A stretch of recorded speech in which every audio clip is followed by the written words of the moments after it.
जादुई भूत। मायापुर नाम का एक गांव था जहां शंकर नाम का एक दूध बेचने वाला रहता था। शंकर के पास एक गाय थी। शंकर अपनी गाय से बहुत प्यार करता था क्योंकि वही उसकी रोजी रोटी का साधन थी। शंकर रोज अपनी गाय के लिए चारा डालता और उसे पानी पिलाता। इसके बाद वह नहा धोकर भगवान की पूजा करता। इतने में उसकी पत्नी नाश्ता तैयार कर देती।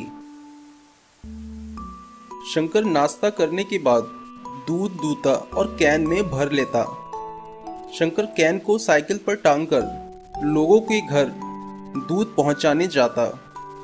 घरों में दूध पहुंचाने के बाद अगर दूध बच जाता तो शंकर भोलापुर जाने वाले रोड पर एक पेड़ के नीचे कैन रख लेता। इस तरह उसका बचा हुआ दूध भी बिक जाता। लोग शंकर का दूध खूब पसंद करते क्योंकि वह बिल्कुल प्योर दूध बेचता था। इस तरह शंकर की अच्छी कमाई होती। शाम को वह सब्जियां और फल लेकर अपने घर पहुंचता और बचे हुए पैसे अपनी पत्नी को देता। एक दिन रात में शंकर का पड़ोसी संजय शंकर के घर आता है। अरे शंकर, थोड़ा दूध मिल जाएगा क्या? कुछ मेहमान आ गए हैं, चाय बनानी है। हाँ हाँ संजय, क्यों नहीं, तुम्हारे मेहमान मेरे मेहमान। अरे मालती, जरा संजय भैया को थोड़ा दूध तो दे दो, इनके घर मेहमान आ गए हैं। मालती दूध लेने अंदर जाती है। संजय की नज़र शंकर के घर पर रखे टीवी, फ्रिज, कूलर और वॉशिंग मशीन पर पड़ती है। संजय शंकर के घर से दूध लेकर बाहर आता है और सोचता है, अरे शंकर ने तो दूध बेचकर बड़ा पैसा कमा लिया है। मुझे भी एक गाय खरीद लेनी चाहिए और दूध बेचने का काम शुरू करना चाहिए। फिर मैं भी जल्दी ही शंकर की तरह अमीर हो जाऊंगा। हा हा हा।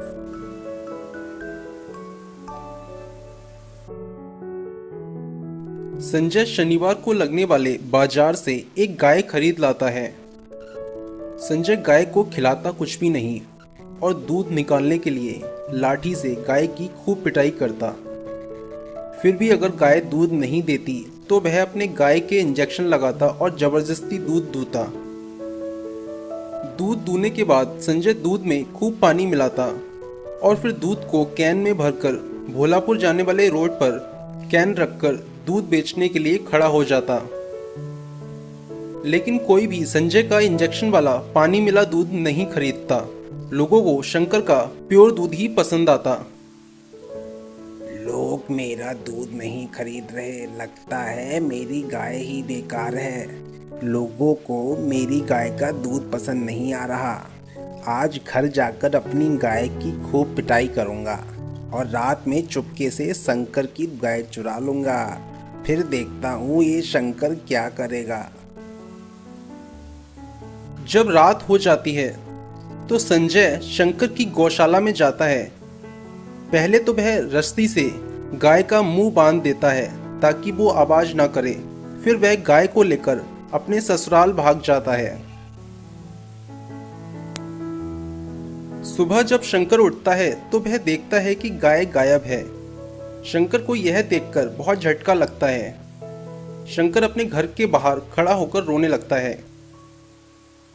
शंकर के पास गांव के लोगों की भीड़ लग जाती है। गांव के मुखिया भी वहां पहुंचते हैं। अरे क्या हो गया, इतनी भीड़ क्यों लगा रखी है? मुखिया जी, मेरी गाय चोरी हो गई। अब मैं अपने परिवार का पेट कैसे पालूंगा? मेरे पास रोजी रोटी का और कोई साधन भी नहीं है। मैं अपने नौकरों को भेजकर आसपास के गांव में तुम्हारी गाय ढूंढवाने की कोशिश करता हूं। ऐसा कहकर मुखिया वहां से चले जाते हैं। शंकर भी अपनी गाय को ढूंढने जंगल की ओर जाता है। जंगल में गाय ढूंढते ढूंढते रात हो जाती है लेकिन गाय नहीं मिलती। शंकर बहुत थक जाता है और वह एक पेड़ के नीचे बैठ जाता है। शंकर जिस पेड़ के नीचे बैठता है वह एक बहुत पुराना पीपल का पेड़ होता है। उस पेड़ पर एक भूत रहा करता था। भूत अचानक से शंकर के सामने आ जाता है। शंकर डर जाता है। मुझे मत मारना, मैंने कुछ नहीं किया। अरे डरो नहीं, मैं किसी को नुकसान नहीं पहुंचाता। मैं एक अच्छा भूत हूँ और अपने जादू से अच्छे लोगों की मदद करता हूँ और बुरे लोगों को सबक सिखाता हूँ। तुम यहाँ जंगल में क्या कर रहे हो? शंकर भूत को सारी कहानी बताता है। तुम एक ईमानदार इंसान हो, मैं तुम्हें एक गाय देता हूँ। भूत अपनी जादुई शक्तियों से शंकर को एक गाय देता है। यह गाय 50 लीटर दूध देगी। अभी तुम इससे काम चलाओ, मैं तुम्हें कुछ दिनों में तुम्हारी असली गाय भी ढूंढ कर दे दूंगा। शंकर गाय लेकर अपने घर पहुंचता है और अपना दूध का काम दोबारा शुरू कर देता है। इधर भूत अपनी जादुई शक्तियों से पता लगा लेता है कि संजय शंकर की गाय लेकर अपने ससुराल भाग गया है। भूत एक रात संजय के कमरे में पहुंचता है। संजय अपनी पत्नी के साथ सो रहा था। भूत अपने जादू से संजय की पत्नी को भैंस बना देता है। जब संजय सुबह सोकर उठता है तो चौंक जाता है।